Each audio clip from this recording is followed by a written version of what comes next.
Decided to delete everything and jump into the chasm. I started to program the boss controller. Hey! Welcome back to my indie game devlogs on OpenFire, an action board-based deck builder much like Mega Man Battle Network or One Step from Eden.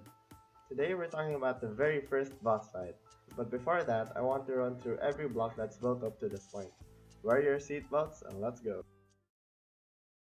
I've never really talked about the tiles and stages before. Even in the initial devlog they were already just kind of there. But since we're heading deeper into coordinating enemies and bosses, I think it would be best to explain the foundation of the combat system. We begin at the most basic unit of the game, the tiles. The humble tile is a simple construct with two animated sprites. We can convey a ton of visual information to the player. This tile is cracked, this tile is safe, this tile is in danger, this tile belongs to the player, and this tile belongs to the enemy. But one isn't going to be enough. Next step, more. By putting together tiles, we can create a brand new construct, the stage. I can easily expand, restrict, and modify the stage and tiles to my heart's content. If I was feeling productive, we could randomize and generate n to the 18th number of stages, but randomization won't do me any good. Between Battle Network and Eden, I decided to stick to the 3x3 stage for a tighter and more compact battle experience. Getting into the code for a bit, I can assign each tile a position using Godot's vector2 variable. Top left tile is 0, 0, and bottom right would be 5, 2. To even more of Godot's magic, we can grab the tile's global position using its tile position through an appropriate function. This unlocks a really essential part of the game, movement. With the tiles arranged, we can easily move or snap our actors for some crispy action. One of the reasons I absolutely love these games is the stark contrast of fluid movement in a small confined space. It just becomes this perfect mix of a card game, a board game, and a video game. But right now, we only have the board. Time to add our pieces. A stage needs its actor, and who else to introduce first but the protagonist? The most fundamental action of an actor is to move on the stage, and the player actor follows the basic direction pad inputs. But before moving, we need to check if the new tile is valid. I accomplish this by having a direct reference of the stage itself within the actor's controller script. Likewise, the stage needs to track not only our player, but even enemies later on. However, instead of creating a reference back from the stage to the player and all the other actors, we can utilize a parenting node to better manage these communications. I call this node the level, and this distinction will give us a lot more flexibility later on. It's time to add the new actors on the stage.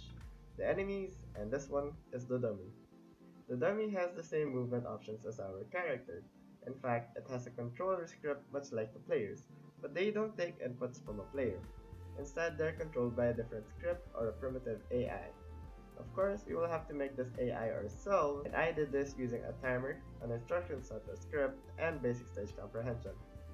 We set the timer to loop, and at the end of each cycle, the instruction set will decide whether it should move, attack, or do something else.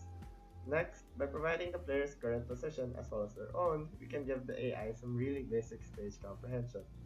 Adjusting the timer's wait time or tinkering with the instructions will drastically alter dummy into brand new characters, especially when there's new sprites and moves.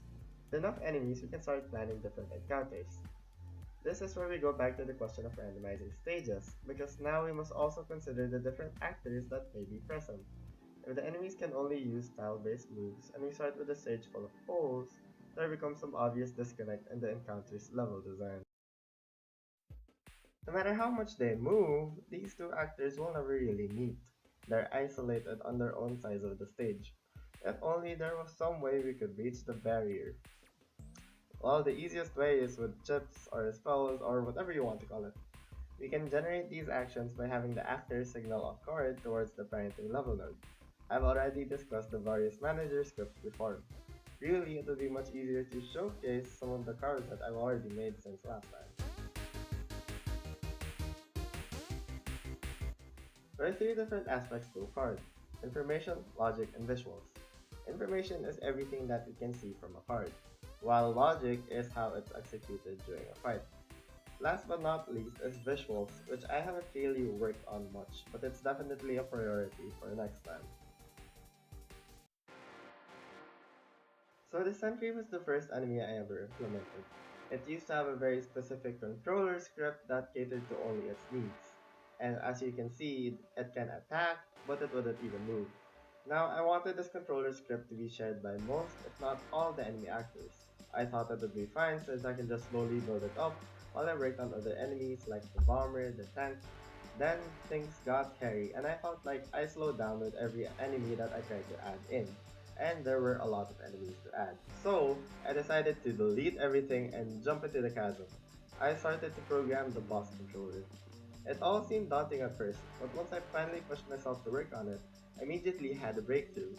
I was able to optimize the script so much better since I had to consider very big ideas like tracking the player or choreographing complex moves immediately. Of course, my solution still might not be perfect, and I doubt that taking a coding leap of faith will always end in good results. But maybe the next time you're feeling intimidated by your own project, just jump in and start working. As the player has a deck of cards, so does the boss, and this is what I call the moveset. Important point is that I can drop in different enemy attack cards for the boss to use. Again, the AI will help decide which attack would be best to use when.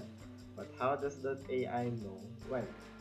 Since the AI is quite primitive, the boss fight can get repetitive, so I added a state machine to it. With some fun pen and paper flowcharts, you can now direct the dummy to do more complex actions depending on their current state. But the most important part for me of the boss controller is its versatility. It's not just the controller for the boss. These two enemies may look and act completely different, but it uses the same script controller. To change how they look, I just need to replace their animated sprite frames. And sure, I would need to write a new AI script for every character variation, but I'll no longer need to make endless adjustments within the controller itself. Imagine having to rewrite a movement script for each new character in a top-down game. I have totally never done that before. Yeah, I think I've reached the point where all that's left for my game is hard work. I need to code in these cards manually, I still have a ton of enemies to implement, much less draw and animate, then there's still all the different encounters that I want to make. Not to mention all the menus and actual game progression that I haven't even begun to touch on. How did Thomas mankind do all of this? Oh, and one more thing. I'm going to go back to school soon. I think I really hit my stride these past few months with both game progress and process videos, but that will probably have to slow down again with this coming school year. I'm so happy that more people have come to see what I've been working on lately. If you've made it this far, then please know that I greatly appreciate you. I'll try my hardest to keep this monthly upload thing going, and I promise that I won't stop working until I reach my own goals. And as it should be. With that said, I am the Noontime Dreamer. I hope you've had a lovely afternoon and never stop dreaming.